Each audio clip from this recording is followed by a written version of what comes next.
too far.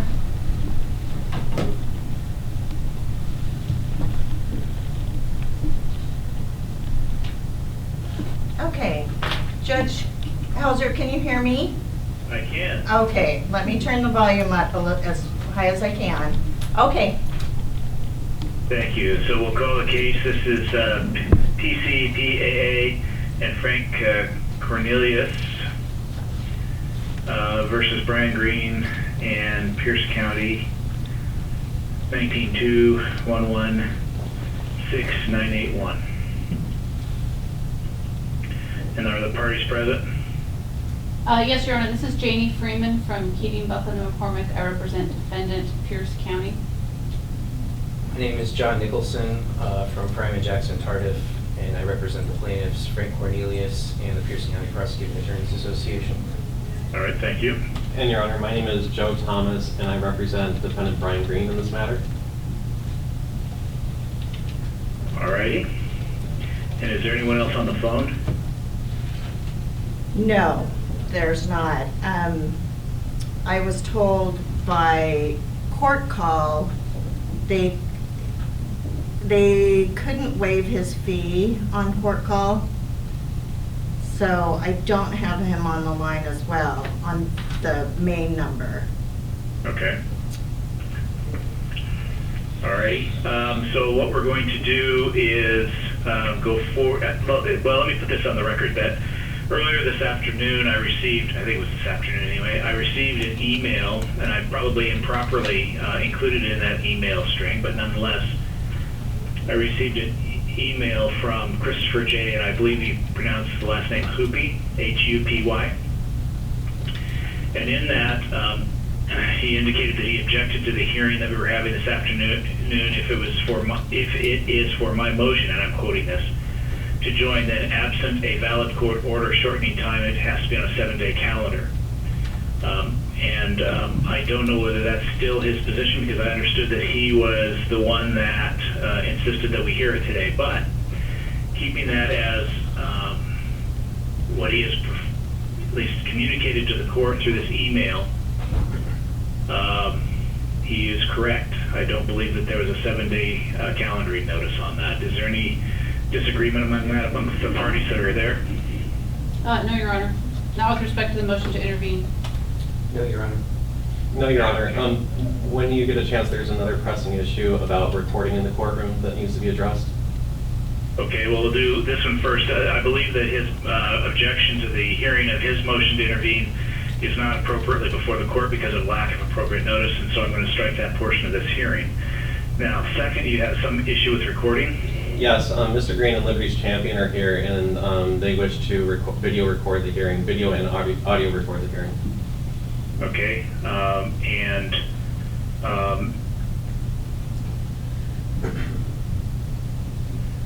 any comments on that from the other parties? None from the plaintiffs, Your Honor. No, that's up to the discretion of the court. Okay, so I'm going to deny their ability to audio record the proceedings. Your Honor, we need to have an Ishikawa hearing then and have facts on the record and find out who's the opposing party. This is a violation of Mr. Green's and the public's constitutional rights under Article 1, Section 10 of the Washington Constitution. Pursuant to GR 16, courts are presumed open. Okay. Any other parties wish to chime in on this? No, Your Honor. I think one of the questions is what we are going to be hearing today.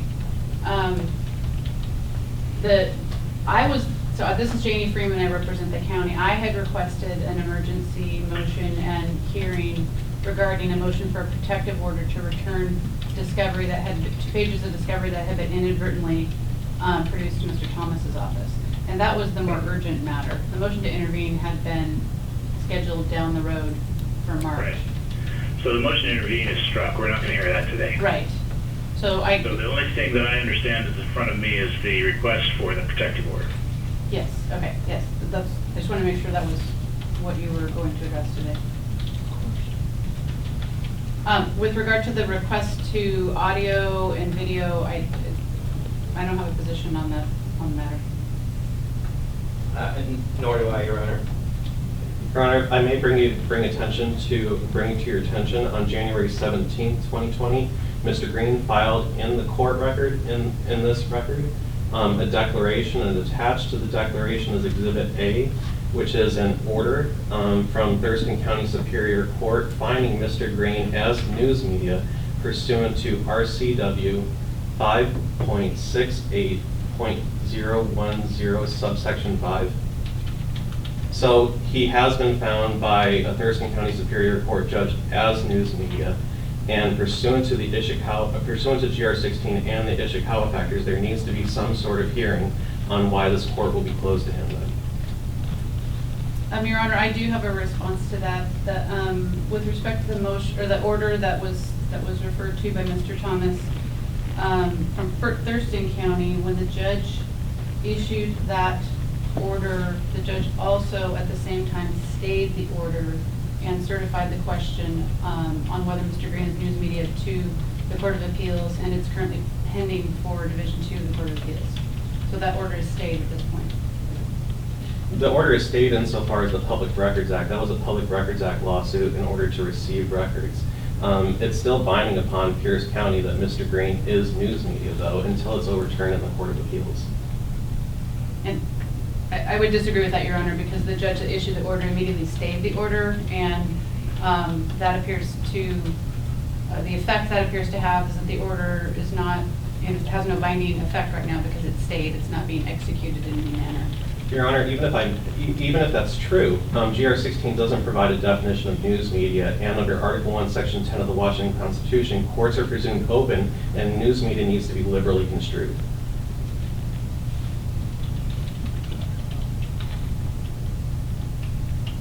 Okay, I'm going to reverse myself. I'm going to allow the taping, audio and visual taping of the proceedings by Mr. Green. Thank you, Your Honor. Alrighty, so we're here on the question for protective order. I'll hear from the plaintiff. Actually, it's the defendant, Pierce County. Is that the filing? Yes, Your Honor. I filed that motion on behalf of Defendant Pierce County. Okay, go ahead. Okay, thank you, Your Honor. I represent Defendant Pierce County. Defendant Green, who is represented by Mr. Thomas, served discovery requests on my office directed towards my client. My office produced discovery responses and about 1,500 or more pages of documents to Mr. Thomas's office last Wednesday. The next day, on Thursday, I realized that there were 2 pages within those documents that had not been redacted, and they contained copies of a birth certificate, a driver's license, and a Social Security card of a county employee. Those were not intended to be produced to Mr. Thomas's office. It was an administrative error. I immediately notified Mr. Thomas by email, by telephone, left him voicemail, and Friday tried to contact him again by email, voicemail, asked for a discovery conference. While I realize this is on shortened time, it was an urgent matter. I simply asked that Mr. Thomas, as an attorney and an officer of the court, agree to return those 2 pages and destroy copies of the 2 pages and not disseminate or reproduce copies of those 2 pages. Thus far, he had indicated he was not willing to do so. He raised a number of other issues or objections about whether he might be entitled to that discovery. When we got here to court, I brought him a replacement copy of all of the discovery production with the 2 pages properly redacted, and he did hand me back the thumb drive that I had produced to him.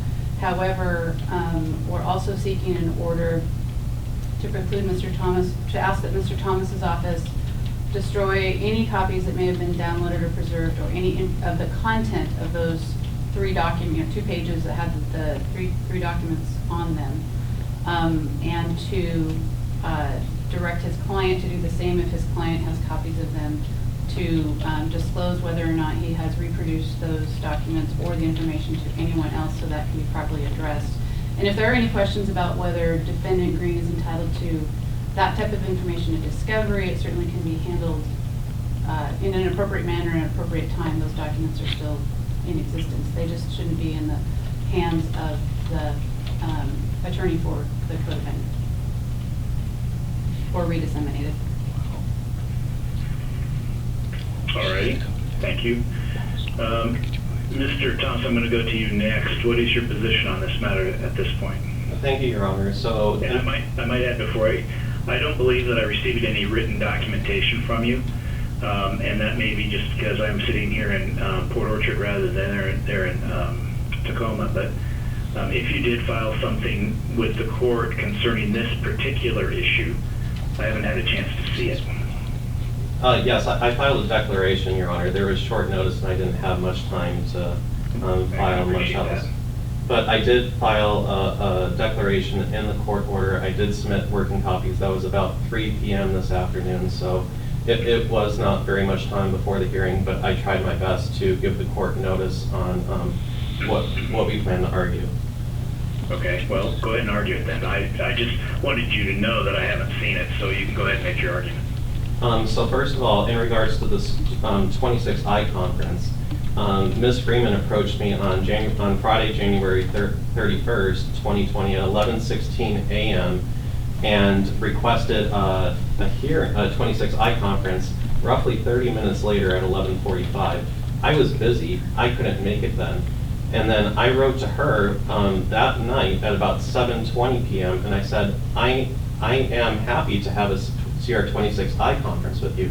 And I tried to clarify to her, I said, I am willing to follow the court orders or whatever else, but I just wanted to have a discovery conference first before I gave the documents back. I thought that was reasonable. I thought that was within the spirit and intent of CR26I. I actually wrote her another email, which is in my declaration this morning, asking her to have a discovery conference with her at about 10 o'clock this morning. And Ms. Freeman never offered to have another discovery conference after that token gesture she made where she gave me one option with a half-an-hour notice. Okay. And then my second point is I think it's important for this court to know which documents they're seeking protection of, because I don't think the court record is very clear about which documents are seeking protection. Plaintiff Frank Cornelius documents were produced to to plaintiffs, PCPAA, and to defendant Green. And defendant Green. So Plaintiff Cornelius' social security card, Plaintiff Cornelius' driver's license, Plaintiff Cornelius' birth certificate were the documents that were produced, and that is what defendant Pierce County is seeking protective order for. And there is nothing in the record about Plaintiff Frank Cornelius objecting to this. There is nothing in the court order about Plaintiff Frank Cornelius saying that he is fearful of identity theft or that he's fearful of anything for this to be an emergency motion. There's nothing in the record, and in fact, defendant's motion, Pierce County's motion, you have to look at the declaration in order to find out whose documents they are. It's not very clear from the motion at all. But I thought I read, and maybe I'm just because of the amount of reading that I've done on this issue this afternoon, that there was an email that was sent declaring Mr. Cornelius's claim of protection on these documents. Am I mistaken on that? There may be an email, but there's no declaration, there's no evidence in the court record as to Mr. Cornelius's thoughts. If there is an email, then that's only Mr. Nicholson's testimony. There's nothing about Mr. Cornelius's testimony in the court record.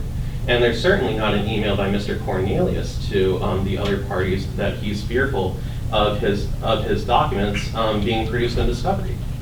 Mm-hmm. Okay. And this, further? Yes, this is simply defendant Pierce County making arguments or acting on both sides of this lawsuit. This is a violation of RPC 1.7 because she's making an argument for plaintiff Frank Cornelius. Furthermore, there's nothing in the record about plaintiff PCPAA giving these documents back either. The certificate of service on the discovery states that it was given both to plaintiff PCPAA and defendant Green.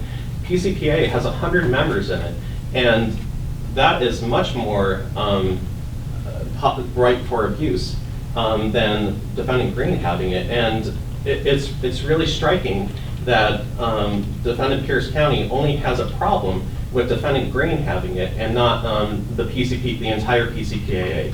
I think if Mr. Cornelius really was concerned about this, he'd also be concerned about 100 lawyers having a problem with this, and there's nothing in the court record about the PCPAA giving the documents back, or whether the PCPAA disclosed it to other members, or who in the PCPAA even received it. This is nothing more than Pierce County targeting Mr. Green with this motion. Okay, anything else? No, Your Honor. Thank you. Your Honor, may I say something on behalf of the plaintiffs? Yes, you may. That's what I was going to next. Until yesterday evening, I was out of the state, so when this whole issue arose, I was not in a position to file pleadings or get a declaration from Mr. Cornelius. That said, I am Mr. Cornelius's lawyer, and I can tell you he objects to having his Social Security card, his birth certificate, and his personal records disseminated to people who have no reason to need them. As far as who received the records from the county on my end, they were sent to my office. No one has been given a copy of them from my office, so they haven't gone any further than me in terms of the Pierce County Prosecuting Attorneys Association. So that is really a red herring. This all arose out of a discovery request that was propounded from the plaintiff to the county, but the plaintiffs are strenuously supporting and joining in Pierce County's motion here, because the records at issue are the most sensitive records that you can imagine relating to Mr. Cornelius. A driver's license, Social Security card, birth certificate, and unredacted form are basically the trifecta of personal information you would need in order to do some kind of identity theft on someone. So I think it's really disingenuous, especially when this entire lawsuit is about Mr. Cornelius's personal records, to suggest that he would not have a problem with this. I can tell you that he does. Objection, that's hearsay. There's nothing in the record. I wasn't finished. I'm sorry, I'd like to finish my argument. In terms of how this should be handled, the procedure that's in CR 26B6 establishes the proper procedures for how this should be handled. That is a clawback provision that's in the civil rules. It's taken, it originally is from the federal civil rules. Several years ago, Washington courts implemented the same thing. But just to read to Your Honor what the proper procedure is, it says if information produced in discovery is subject to a claim of privilege or protection as trial preparation material, the party making the claim may notify any party that received the information of the claim and the basis for it. After being notified, a party must promptly return, sequester, or destroy the specified information and any copies it has, must not use or disclose the information until the claim is resolved, and must take reasonable steps to retrieve the information. If the party disclosed it before being notified, either party may promptly present the information in camera to the court for determination of the claim. The producing party must preserve the information until the claim is resolved. That is all the county is asking for here. The issue of whether this should be discoverable, whether it's relevant, or anything like that can be resolved after there's a 26I conference about it, and we can come back in front of you and brief that. But in the meantime, a claim of legal protection to these documents has clearly been given to Mr. Thomas, and the rule dictates the procedure that he should follow until those issues are resolved by the court. Thus far, over the course of the last 2 days, when the attorneys for all parties have been emailing about this, Mr. Thomas has completely refused to give any assurance that he will sequester or return or destroy the documents, and that he hasn't disseminated them to anyone else. And for that matter, Mr. Thomas regularly disseminates information to Mr. Hoopy, who is not a party to this case. So we have no idea whether Mr. Thomas has given these extremely sensitive records of my client out to his own client, to Mr. Hoopy, and whether those people have further disseminated them. And so it is totally appropriate for the court to grant the county's motion on this issue. It should enter that order. And when I raised this issue about the procedure under CR 26B6, Mr. Thomas's response was that that only applies if it's attorney-client privilege. I would suggest to Your Honor that that is not true. The rule talks about documents that are protected by privilege. It does not say attorney-client privilege. And the statutory legal protections that the county and I have raised with Mr. Thomas are appropriately handled under that rule as issues of privilege. And so the court should enter this interim order that the county has requested. It's totally appropriate. It does not prejudice anyone. It does nothing but protect my client's rights and keep his personal information, which no one has any good reason to have, out of the public view, and such that it can be misused for nefarious purposes. Thank you. Okay, thank you. And for the county in response? Excuse me, yes, Your Honor. Again, for many of the reasons that Mr. Nicholson just outlined and what I said before, the time frame on this became short because it was an urgent issue, and frankly, I've never seen counsel in any context refuse to work cooperatively with returning documents that were inadvertently served on an attorney's office. That was surprising, and like I said, this issue of entering an order requiring those two documents to be returned and copies to be destroyed can be, pending any other motions as to whether the discovery is warranted, whether any other parties are entitled to it, but it needs to be returned back to our office, as it was not intended to go to Mr. Thomas's office, and he was notified right away. And we had several exchanges, again, and there's been a number of just arguments about why he's not going to return them, and it's concerning because I can't imagine any reason, legitimate reason, that it would be that he'd want to keep it. In addition to the civil rule that Mr. Nicholson just referred to, the civil rules generally that provide the court authority to enter protective orders give the court wide discretion to fashion orders that are reasonable, necessary, or fair to protect information that is exchanged during discovery and to protect the discovery process. No one will be prejudiced by returning these documents to my office, and then again, if there's a further motion to compel or motion for protective order that needs to be addressed about whether any party is entitled to copies of them, that can be addressed with discovery conferences and in due time. There's nothing else pending in this case right now. Your Honor, if I may reply, if Ms. Freeman's finished. Is this Mr. Thomas? Yes, Your Honor. Thank you, go ahead. Your Honor, I feel like I'm being ganged up on, so I'd like to respond to both Ms. Freeman and Mr. Nicholson real quick. First of all, I'd like to just maintain my objection again that there is, this is hearsay, Mr. Nicholson testifying on behalf of one of his clients, not both of them, one of his clients, Plaintiff Frank Cornelius.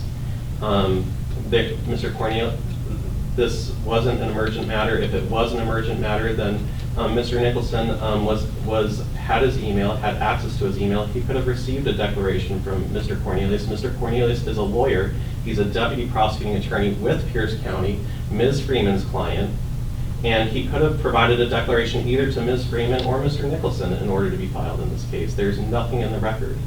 There's no reason why this is an emergent case. Second of all, there was no meet and confer for a 26I conference. That's a conditioned precedent for having a protective order, and Ms. Freeman only made a token effort. She gave me 30 minutes notice and one option to have a 26I conference. Again, the record shows that I tried emailing her on Friday, January 3rd, on the night of Friday, January 31st, and this morning at 10 a.m. trying to have a CR26I conference with her, and she had no interest in doing that. It was on her schedule at one time, or it wasn't going to happen at all. There's case law on this, at least in the federal courts, under a similar provision showing that that's only a token effort and that doesn't meet the good faith requirements of a CR26I conference. Also, this wasn't an inadvertent disclosure, Your Honor.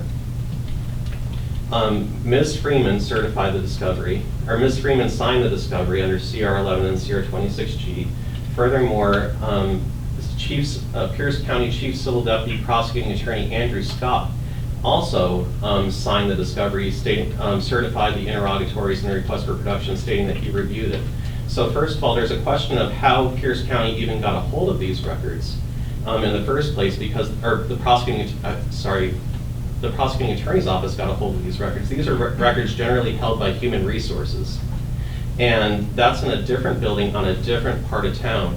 And how did the prosecuting attorney's office get a hold of these? The Human Resources usually holds them for taxes and for newly hired people. And this is not something that's typically held by the prosecuting attorney's office. So what I'm getting at, these documents should have been segregated out. They weren't segregated out, and in fact, they were commingled. And then we had two attorneys, possibly three, and Ms. Freeman and Mr. Scott, and possibly Ms. Freeman's co-counsel, Mr. Augenthaler, who went through the documents before they were produced to both plaintiffs and defendant Green. And so this wasn't something inadvertent like Ms. Freeman is trying to state. She just merely states a conclusion that these were inadvertent. This may have been a mistake. She may not have meant to produce it after the fact, but this wasn't inadvertent by any means. And Mr. You know what the definition of inadvertent is? We can take a definition of inadvertent from RPC 4.4, and it talks about sending an email by mistake, misaddressing an email. But again, this is multiple steps. This had to be procured from HR, and even if these weren't procured from HR, they should have been segregated out under lock and key under the prosecutor's office, inside the prosecutor's office, because again, these shouldn't be commingled with other documents that could be produced. And so they weren't segregated out by any means, and then we had multiple attorneys certifying the discovery, and Ms. Freeman and Mr. Scott. Mr. Scott is the Chief Civil Deputy Prosecuting Attorney. These are not rookie attorneys, these are not pro se litigants. They obviously know what they were doing. This is not an inadvertent matter. And then lastly, Mr. Nicholson is not a disinterested party. He's saying that his client, he has two clients here, Mr. Cornelius, who is the subject of these documents, and also the PCPAA, which has more than 100 members. If this truly was offensive and this truly was an emergent situation, there should be a protective order against the PCPAA too, because it has 100 members of it. But again, this is only targeting Mr. Green, my client. This is harassing. This hasn't had an issue. There hasn't been a 26I conference, and we haven't even had a chance to brief it. The point of a CR26I conference is to solve the problems without the court's intervention, and we need to have a chance to do this before Your Honor rules on it. Thank you. Thank you. Your Honor, let me know if I need to address any of those. I did mean to let you know earlier that Mr. Nicholson has, as he said, indicated earlier, he's not redisseminated the documents to anyone, and he has already agreed to return the documents and cooperate in that manner. That's the only reason the order is drafted towards the one attorney who has not agreed to that. There's not really anything that needs to be briefed. I think it's pretty clear that no matter, no amount of talking would probably resolve this very narrow issue of these 2 pages that should be returned for now. All right. So I'm prepared to issue an order. I do find that there's inadvertent disclosure of these 2 pages, date stamped 152, 153, and I believe that it's been reported that the mechanism for the transfer was some kind of electronic device, and that's been returned to the county by Mr. Thomas. And so if there needs to be an order on the record indicating Mr. Thomas needs to return that, seems to me like he already has, and so I don't know, from my perspective anyway, I don't see that there needs to be an order telling him to return the drive, whatever it was that was used to provide the 15 to 1600 pages of documents. So Your Honor, yes, you're right. It was delivered to Mr. Thomas on a thumb drive. He did hand that back to me today, so I assume by your order I'm authorized to keep it. Yes. And I provided him replacement paper copies with the 2 pages redacted at 152, 153. We also emailed Mr. Thomas a copy of the discovery responses last Wednesday and provided a link to the same documents. I don't know if he downloaded the documents or saved them anywhere else, or if he forwarded that email or the link to Yeah, we're getting there. Okay. So I am going to also order that Mr. Thomas is to immediately permanently destroy any copies or stored versions of the documents, particularly base stamp numbered 152, 153, or information or data contained therein. and refrain from copying, reproducing, or disseminating any form of the documents or data information contained therein. I'm going to also direct that he refrain from publishing, disseminating, sharing, or disclosing any format or medium of copies or stored versions of the documents, bait stamp numbered 152, 153, or information or data contained therein. And then also that he is to disclose if he has provided that bait stamp numbered 152, 153 to any individuals, entities,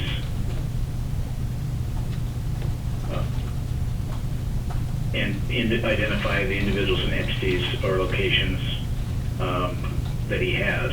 Now, in that order, I'm also, it needs to say that this is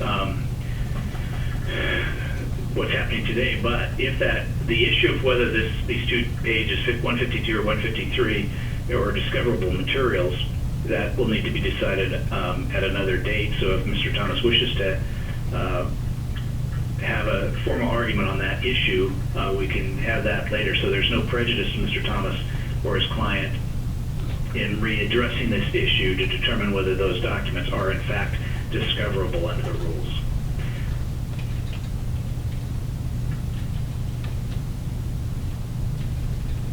Your Honor, can I clarify real quick your order? You may be able to. Go ahead and ask your question. Is this a permanent order or is this a temporary order? Well, it's an order pending further order of the court, so I guess that makes it temporary, but unless there's a further order of the court, it continues on. And that's why I gave the information that it was without prejudice for you to present the issue of whether these two pieces of paper, the 152 and 153, might be discoverable, but that needs to have a little bit more of a robust hearing on that issue. Thank you, Your Honor. Hopefully I answered your question. Yes, you did. Thank you, Your Honor. Thank you. Now, are you going to prepare an order concerning that and submit it to me somehow? I can do that, yes. Okay. Yep.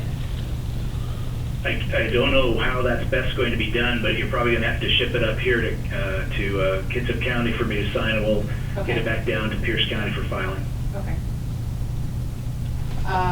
All right, we will figure out how to do that. Alrighty, I'm sure that the court has a better understanding of how to do that than I do. But anyway, there you go. Is there anything else that we need to discuss or deal with this afternoon? I don't think so, Your Honor. No, Your Honor. Not from me, Your Honor. Thank you very much. Thank you. Bye-bye.